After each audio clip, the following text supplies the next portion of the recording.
போகல. என் பையன் போனாலும் போயிட்டு போறியா? இல்ல விஜயோட கூட்டத்துக்கு போய் தான் இந்த உயிரிழப்பு நடந்துச்சு. போயிட்டு போகுது. அதுக்காக போய் தானே என் பையன் செத்தியான். அவருக்காக போய் தானே என் பையன் செத்தியான். சரி, அவர் முகத்தை பார்த்தாவே போகுது. அன்னைக்கு லவுட் ஸ்பீக்கர் உனக்கு மனசாட்சி இல்லையா? கொஞ்சம் கூட ஈவரக்கு இல்லாம ராஜ்மோகன் எழுதி கொடுத்துருப்பாருன்னு போட்டிருக்க. நீ ஒரு பொண்ணு தானே, ஒரு தாயோட வயிற்றுல தானே பிறந்த. உனக்கு புரியல அந்த அம்மாவோட ஃபீலிங்கு. அந்த அம்மா என்ன சொல்ல வராங்க? என் பையனோட கடைசி ஆசை அவன் விஜய் ஜெயிக்கணும், இந்த மக்களுக்கெல்லாம் நல்லது நடக்கணும் அப்படிங்கிறதுக்காக தான் அவன் செத்தான், அதனால விஜய் ஜெயிக்கணும் அப்படின்னு போட்டிருக்காங்க. ஆனா நீ அதை எடுத்து போட்டு கிண்டல் பண்ணிக்கிட்டு இருக்க. உனக்கு மனசாட்சின்னு ஒண்ணு இருக்கா இல்லையா? காசுக்காக என்ன வேணாலும் பண்ணுவியா? அவங்க நடிப்பாங்களா? பையன் செத்து போயிருப்பான், நடிப்பாங்களா? சொல்லு. காசுக்காக என்ன வேணாலும் பண்ணுவியா?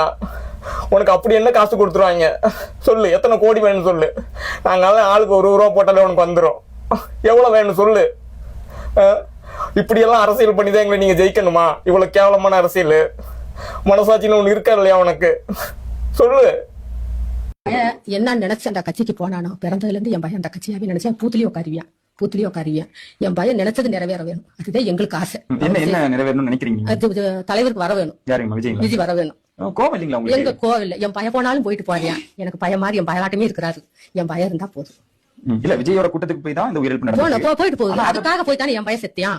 அவருக்காக போய் தானே என் பையன் செத்தியான். சரி, அவர் முகத்தை பார்த்தாவே போதும். அன்னைக்கு வீடியோல காமிச்சாரு, எங்களை பாரு பேசுங்கம்மான்னு. எங்களுக்கு பேச வாயே வரல. எது கேட்க கூட எங்களுக்கு சிந்தனை வரல. என் பயலாட்டம் இருக்கும். நாங்க அழுக கூட நாங்க எங்களுக்கு வரல.